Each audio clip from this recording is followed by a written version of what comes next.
শুভ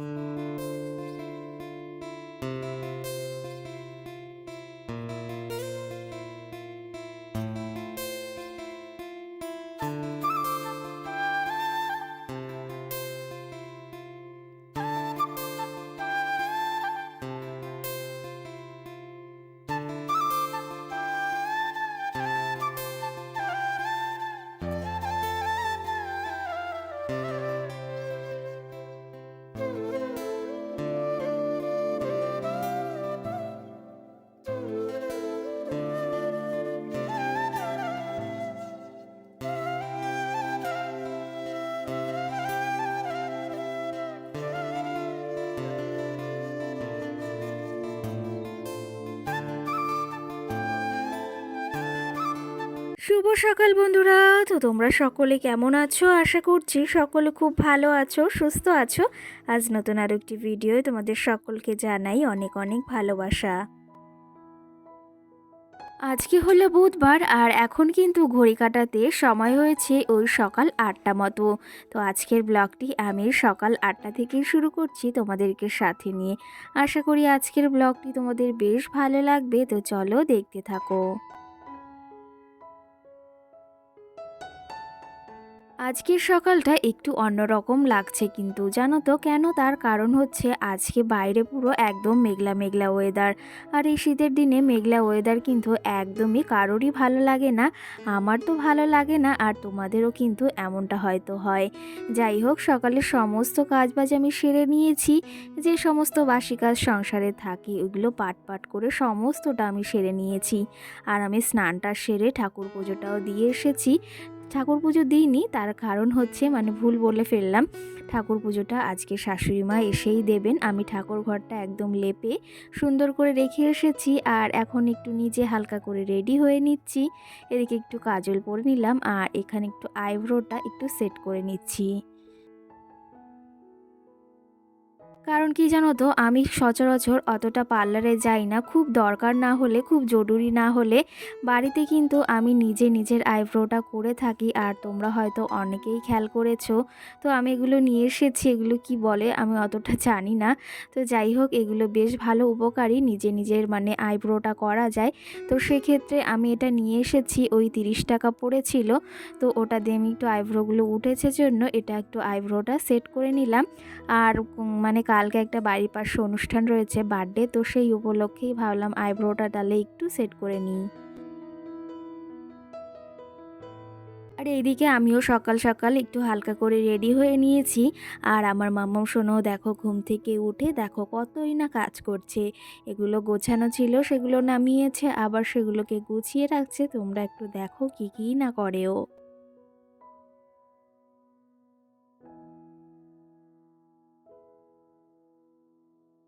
ও কিন্তু সারাটা দিনে অনেকটাই দুষ্টুমি করে, আর তার পাশাপাশি অনেক দেখো কাজ গুছিয়েও রাখে।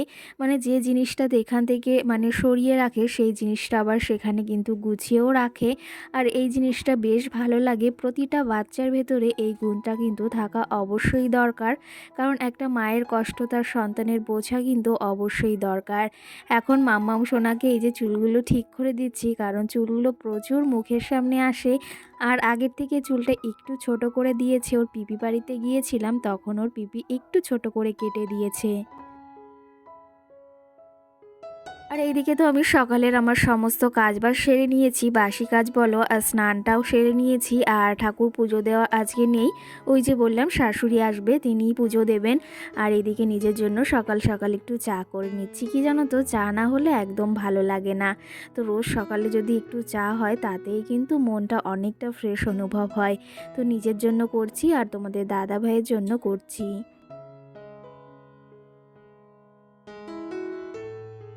আর কি জানো তো, আমার বরাবরই চাটা ভীষণ একটা পছন্দের জিনিস। আর তোমাদের দাদাভাইও কয়েকদিন ধরে চা বেশ পছন্দ করছে। তো সেটা বেশ ভালো লাগে, দুজনে এক জায়গায় বসে চা খাওয়া বা যে কোনো জিনিস খাওয়ার মজাটাই কিন্তু আলাদা। তো যাই হোক, আজকে রান্নার চাপটা নেই অতটা, জানো তো। কারণ তোমাদের দাদাভাইয়ের এক জায়গায় নেমন্তন্ন রয়েছে। আর কালকে ওই পিঠে পুলি করা হয়েছিল, বাড়িতে ভাতও রয়েছে, চিকেন রয়েছে। তো সেই ক্ষেত্রে ভাবলাম আজকে সকালে শুধু একটু সিদ্ধ ভাত করব। আর মামাম মাম্মামের জন্য একটু তরকারি করব। মাছ কেটে নিয়েছি আর এখন ঘরের কাজগুলো টুকটুক করে এই ফাঁকে সেরে নিচ্ছি।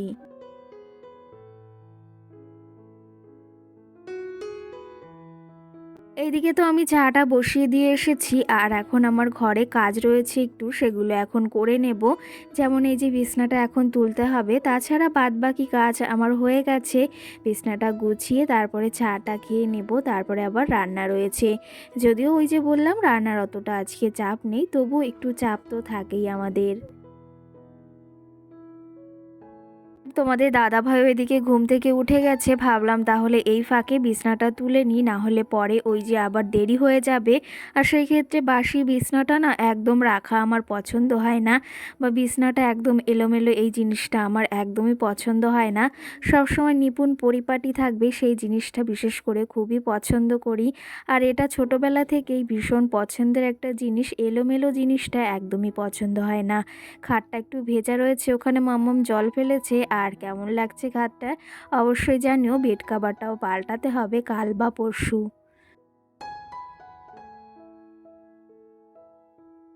যাই হোক, এইদিকে সকালের সমস্ত কাজবাজ সেরে নিয়েছি আর এইদিকে এখন জানলাটাকে খুলে দেব, বিছনাটাকেও তুলে নিয়েছি।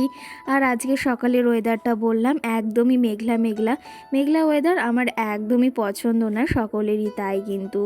যাই হোক, জানলাটা খুলে এই জানলার সাইডটায় বসতে ভীষণ ভালো লাগে, একটু মিষ্টি হাওয়া আসে জানো তো। আর জানলা না খুললে কিন্তু একদমই ঘরের ভেতর আলো ঢোকে না আর একদমই অন্ধকার হয়ে থাকে। এদিকে জানলাটাকে খুলে দিয়েছি আর আমার এদিকে চা বানানো কমপ্লিট হয়ে গেছে। এখন নিলিবিলি বসে একটু চা খাবো। সকালে ওই যে চা খাওয়ার মজাটাই আলাদা। আর আজকে তো আইব্রোটা করেছি, কি জানো তো, ওই যে তোমাদের তো বলেছি সব সময় পার্লারে যেতে ভালো লাগে না। আর কি জানো তো, আমাদের মতো মধ্যবিত্ত পরিবারে ওই যে সমস্ত শখ আহ্লাদগুলো সবসময় পূরণ হয় না, বা সেটা ইচ্ছাও করে না আর্থিক অবস্থার জন্য। কিন্তু এটা তোমরা মানো বা না মানো, সেই ক্ষেত্রে আমি চেষ্টা করি কিন্তু নিজের কাজটা নিজে সবসময় বুদ্ধি খাটিয়ে করার। আর এই কাজটা আমি জানি জন্য, সেই জন্য আমি লোককে করেও দিতে পারি আর নিজের কাজটা নিজে চালিয়েও নিতে পারি। আর সত্যি কথা বলতে এই যে পার্লারে গিয়ে শুধু শুধু এত টাকা কেনই বা খরচ করব। আর সত্যি কথা বলতে আরেকটা কি জানো তো, এতগুলো টাকা মাঝে মাঝে নিজের দিতে গায়ে লাগে। সব সময় ওই প্রতি মাসে বা প্রতি সপ্তাহে পার্লারে যেতেও ইচ্ছা করে না। আর আমরা যদি একটু বুদ্ধি খাটিয়ে আমাদের এই সংসারের এই দিকে খেয়াল রাখি বা নিজেদের দিকে খেয়াল রাখি, তাহলে কিন্তু নিজেদের একটু হাত খরচ আমরা বাঁচাতে পারি। আর এতে আমাদের বেশ ভালো উপকারও হয় কিন্তু। আর এইভাবে বুদ্ধি খাটিয়ে চললে কিন্তু নিজের হাত খরচটা নিজেই চালানো যায়, স্বামীর থেকে সেই পয়সাটা নিয়ে নিজের খরচটা নিজেই কিন্তু আমরা চালাতে পারি। তো যাই হোক, এইভাবে আমি অনেক কিছু জানো তো সামলে চলি। তোমাদের দাদাভাই পয়সা দিলে সেটা অনেক সময় আমি খরচ করি না, সেই জিনিসটা আমার লাগলেও সেটা আমি রেখে দিই পরবর্তীতে যে আমার কাজে লাগবে। যাই হোক, এইদিকে তোমাদের সঙ্গে অনেক গল্প করে ফেললাম আর এইদিকে তো ভাতটা ইন্ডাকশনে চাপিয়ে দিয়েছি। আর কালকে যে পিঠে পুলি করা হয়েছিল সেটাই দেখো, ভীষণ ভালো টেস্টি হয়েছিল খেতে। আমি নিজে বানিয়েছি জন্য বলছি না, তোমাদের দাদাভাই বলেছে। আর শ্বশুরবাড়িতে পাঠিয়েছি, সেখান থেকেও বলেছে জানো তো, যে কোনো জিনিস মন দিয়ে করলে সেই জিনিসটা কিন্তু অবশ্যই ভালো হবে। আমরা কাজ করে যাই কিন্তু ফলের আশাটা করা আমাদের উচিত নয়। কিন্তু মাঝে মাঝে আমরা অনেকটা আশা করে ফেলি জানো তো, সেই আশাগুলো যখন পূরণ হয় ভীষণ ভালো লাগে কিন্তু। তোমাদের সঙ্গে অনেক গল্প করে ফেললাম আর তার পাশাপাশি দেখো টুকটুক করে সংসারের সমস্ত কাজ কিন্তু আমি সেরে নিচ্ছি। সমস্তটা তোমাদের সঙ্গে আর শেয়ার করি না, কারণ এই যে সারাদিনে যে সমস্ত কাজবাজ করি সমস্তটা শেয়ার করলে অনেকটা বড় ব্লগ হয়ে যাবে। এদিকে দেখো, আমি গোলাপ গাছ লাগিয়েছিলাম, বেশ ভালো গোলাপ ফুটেছিল। আর আবার নতুন একটা গোলাপ ফুটেছে আর পাশে অনেক কড়িও বের হয়েছে। আর এই যে আমি যে ফুল গাছগুলো এনেছি এতে তো তোমাদেরকে দেখিয়েছি, ভালো আজকে একটু পুরোটা দেখিয়ে দিই যে গাছগুলো কেমন লাগছে। তোমরা অবশ্যই কমেন্ট করে জানিও আর ফুল গাছগুলো দেখতে থাকো, তোমাদের কিছু কমেন্টের আমি রিপ্লাই দিই। কালকের ভিডিওতে মল্লিকা নামে আমাকে একটা বোনু কমেন্ট করেছে, দিদি ভাই তুমি নীলকুঠির এসেছো, জানলে আমি যেতাম দেখা করতে। তো আমি জানো তো ওই অনেক আগে গিয়েছিলাম, প্রায় 1 মাস হয়ে গেছে, জানুয়ারির দিকে গিয়েছিলাম। আর তুমি তো তখন মানে হয়তো আমার ভিডিও দেখতে না বা দেখেছো, অবশ্যই কমেন্ট করলে তোমাদের আগে থেকে বলতাম। তো সেই ক্ষেত্রে ভীষণ ভালো মজা হয়েছে। আর সঙ্গে তুমি আরেকটা কমেন্ট করেছো, আমাদের বাড়ি থেকে 20 বা 25 মিনিট লাগে, সেই ক্ষেত্রে খুব কাছাকাছি। আর আমাদের এইখান হাবড়া থেকে যেতে জানো তো অনেক ঘন্টা লেগেছে, প্রায় 4 থেকে 4.5 ঘন্টা লেগেই গিয়েছিল ফার্স্ট টাইম গিয়েছিলাম জন্য। সঙ্গে টুম্পা দাস কমেন্ট করেছে, খুব সুন্দর ভিডিওটা, অসংখ্য ধন্যবাদ সুন্দর একটি কমেন্ট করার জন্য। আর তোমরা একটু লিখে লিখে কমেন্ট করলে সেটা পড়তে বেশ ভালো লাগে কিন্তু। আর তোমরা এই ছোট্ট ছোট্ট কমেন্ট করো, আমার এতে না মন ভরে না। তোমাদের ওই অনেকটা মানে কমেন্ট পড়তে আমারও ভীষণ ভালো লাগে কিন্তু।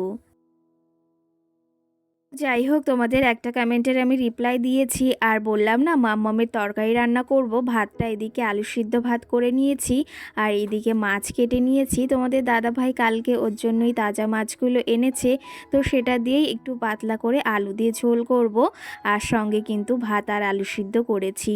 আর সঙ্গে আমাকে রিয়া নামে আর একটা বনুবা দিদিভাই কমেন্ট করেছে, তোমার ভিডিও রোজ দেখি, আর কখন আসবে তার অপেক্ষায় থাকি। আর এই সুন্দর একটা কমেন্ট করার জন্য তোমাকে অসংখ্য ধন্যবাদ। আর কি জানো তো, তোমরা যে আমার ভিডিও এতটা পছন্দ করো বা কমেন্ট করো, এটা ভেবেও ভীষণ ভালো লাগে। আর কেউ যে অপেক্ষায় থাকে, এই কমেন্টটা পড়েও ভীষণ ভালো লাগলো কিন্তু। সঙ্গে আমার আরেকটা দিদিভাই আমাকে কমেন্ট করেছে, লাইক দিয়ে পুরো ভিডিওটি দেখে নিলাম। অসংখ্য ধন্যবাদ দিদিভাই এই সুন্দর কমেন্ট করার জন্য। আর তুমি তো প্রতিনিয়তই কমেন্ট করো, ভীষণ ভালো লাগে কিন্তু। সঙ্গে পূর্ণিমা নামে একটা বনুবা দিদিভাই আমাকে কমেন্ট করেছে, তুমি খুব সুন্দর কথা বলতে পারো বন্ধু, অসংখ্য ধন্যবাদ তোমার এই সুন্দর একটা কমেন্টের জন্য। সঙ্গে পাপিয়া নামে আমাকে একটা দিদিভাই কমেন্ট করেছে, তোমার ব্লগ খুব সাদামাটা আর দেখেও খুব শান্তি লাগে, অসংখ্য ধন্যবাদ। আর সঙ্গে কমেন্ট করেছো যে তোমার এই যে সাজানো গোছানো সংসার, তুমি কত সুন্দর মানিয়ে গুছিয়ে সংসার করো, অনেক অনেক ভালোবাসা রইল তোমার জন্য। অসংখ্য ধন্যবাদ দিদিভাই, তোমার কমেন্টটা পড়তেও ভীষণ ভালো লাগলো কিন্তু আমার। তোমাদের আজকে বেশ কিছু কমেন্টের রিপ্লাই দিয়েছি, এখনও কিছু কমেন্ট জমে রয়েছে, সেগুলোরও রিপ্লাই দেব। এদিকে মাম্মাম একটু পড়াশোনা করেছে, দিদিমণি এসেছিল, আর আজকে ছিল মাঘী পূর্ণিমার পুজো, তো প্রসাদ নিয়ে এসেছি। আর ব্লগটিও বেশি বড় করব না, এখানেই শেষ করব। আজকের ব্লগটি কেমন লেগেছে অবশ্যই কমেন্ট করে জানিও। সকলকে টাটা, ভালো থেকো, সুস্থ থেকো।